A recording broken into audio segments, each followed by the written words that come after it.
नमस्कार दोस्तों।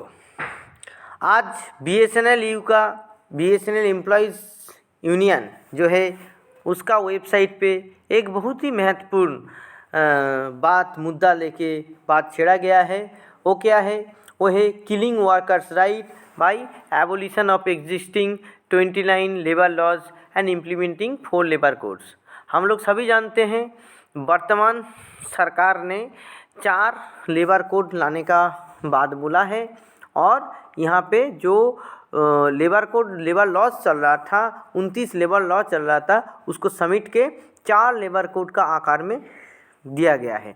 मगर इसमें क्या है, इसमें जो वर्कर का जो प्रोटेक्शन था वो कितना डाइल्यूट हुआ है, क्या बात है, उस मुद्दे को लेके बीएसएनएल एम्प्लॉयज़ यूनियन का वेबसाइट में चर्चा हुआ है।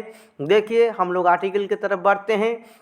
Narendra Modi government wants big corporate to have ease of doing business. At the same time, he does not want workers to have ease of living a decent life. ठीक है, तो मोदी सरकार का आलोचना किया गया है यहाँ पे।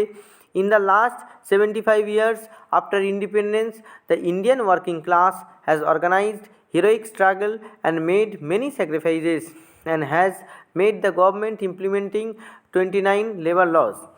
तो यहाँ पे जो लेबर लोग हैं वो बहुत ही स्ट्रगल करने के वजह से ऑर्गेनाइज करके बहुत स्ट्रगल किए हैं। इसी के वजह से इतना स्ट्रगल करने के वजह से ही ये 29 लेबर लॉज मिले हैं। These labor laws give protection to the workers from exploitation to some extent।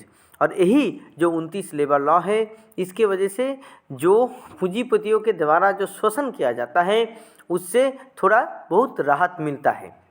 But Narendra Modi government is killing all 29 laws in one stroke and implementing 4 pro-corporate anti-worker labor codes।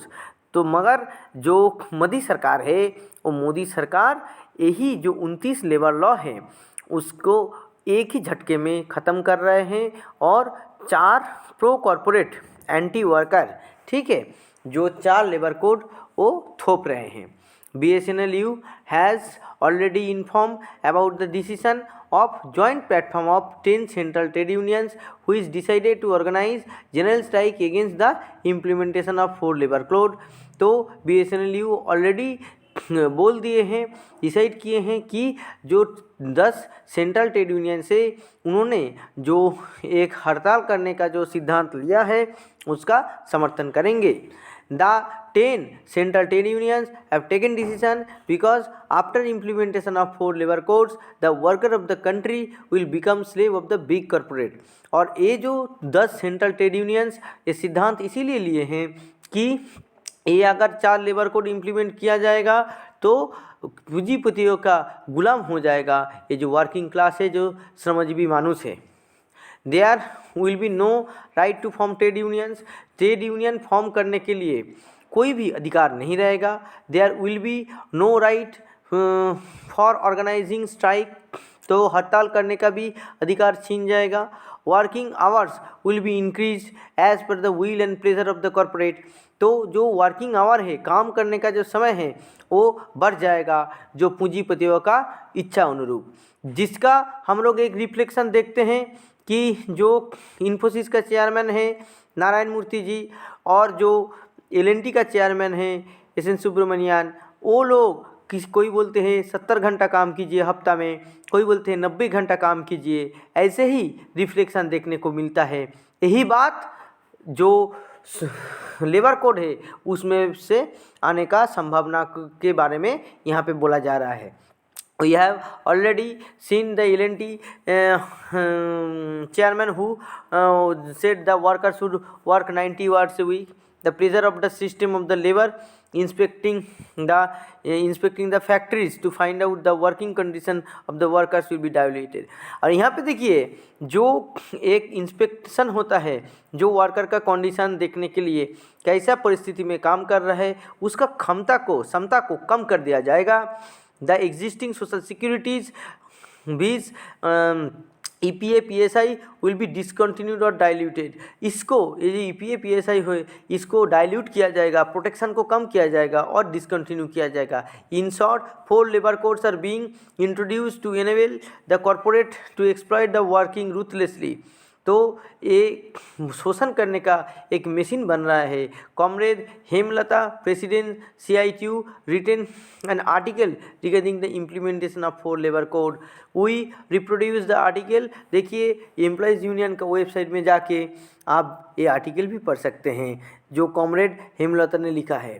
तो in short देखिए ये जो परिस्थिति है, ये परिस्थिति बहुत ही खतरनाक परिस्थिति बनने जा रहा है और जिसके बारे में ये पूंजीपतियों का प्रेशर में आके सरकार ने जो सिद्धांत ले रहे हैं उसके वजह से आम जनमानस के ऊपर बहुत ही प्रभाव पड़ेगा। देखिए हम लोग अभी देखते हैं जो डॉक्टर के हेमलता, प्रेसिडेंट ऑफ CITU का जो आर्टिकल है, देखिए यहाँ पे ये आर्टिकल को पूरा दिया गया है। ठीक है, बहुत ही लंबा चौड़ा आर्टिकल है। ठीक है, हम लोग कवर करने का कोशिश करेंगे। यहाँ पे हर बिंदु के ऊपर एम्फेसाइज किया गया है। देखिए मेन बिंदु क्या है, working class will not allow implementation of labour code. तो यहाँ पे क्या बोला गया है, despite passing labour laws in parliament, Modi government could not notify them और इम्प्लीमेंट देम इन 4 years। ये क्यों, ये जो वर्किंग क्लास है उसका स्ट्रगल की वजह से। और यहाँ पे देखिए allies like TDP and JDU has emboldened the Modi-led government to complete pro-corporate new liberal ideas. और यहाँ पे देखिए क्यों लेबर कोड्स अपोजिशन कर रहे हैं। C2 यहाँ पे लिखा हुआ है C2 पब्लिश मेनी बुकलेट्स, यहाँ पे बोला गया है। तो यहाँ पे क्या है, मेन बात क्या है, जो 29 लेबर लॉज को रिपील किया जा रहा है और सब्स्यूम किया जा रहा है 4 लेबर कोड के अंदर, देन क्योंकि इस बोला जा रहा है सिंप्लीफाई करेगा। अगर सिंप्लीफाई नहीं करेगा the existing labor laws achieved through prolonged struggle of working class and their with their flaws provided some protection। कुछ प्रोटेक्शन तो दे रहा है ना, किसके ऊपर, जो राइट है, अधिकार है, वेज है, सोशल सिक्योरिटी है, हेल्थ है, सेफ्टी है वर्कर का, उस विषय में थोड़ा प्रोटेक्शन मिलता है। मगर ये सब के बाद universalization of labor code will seek push the major section of the worker in the organized sector, not to speak unorganized worker out of coverage area। तो अनऑर्गेनाइज सेक्टर तो कभी भी कवरेज एरिया के अंदर नहीं था। जो ऑर्गेनाइज सेक्टर है वो लोग भी बहुत ही मतलब प्रोन टू एक्सप्लॉयटेशन हो जाएंगे। The definition regarding the apprentice and trainee who have made in some industries for years together, the contract labor is excluded from the scope of worker। तो जो कॉन्ट्रैक्ट लेबरर है उसका जो अधिकार है उसको भी यहाँ पे धक्का मिलेगा। और द टर्म सुपरवाइज़र और मैनेजर, यहाँ पे भी एक बात है कि कैसे लार्जर सेक्शन ऑफ वर्कर को यहाँ पे माने पुश किया जा रहा है। ठीक है, और देखिए 18,000 रुपया veg will be excluded from definition of workers and employees. तो ये भी एक बहुत बड़ा खतरनाक बात है। और the definition of factory exclude the less than 20 workers. तो इसका मतलब क्या है, it is use to be less than 40 workers without power. ठीक है, तो ये सब बात है।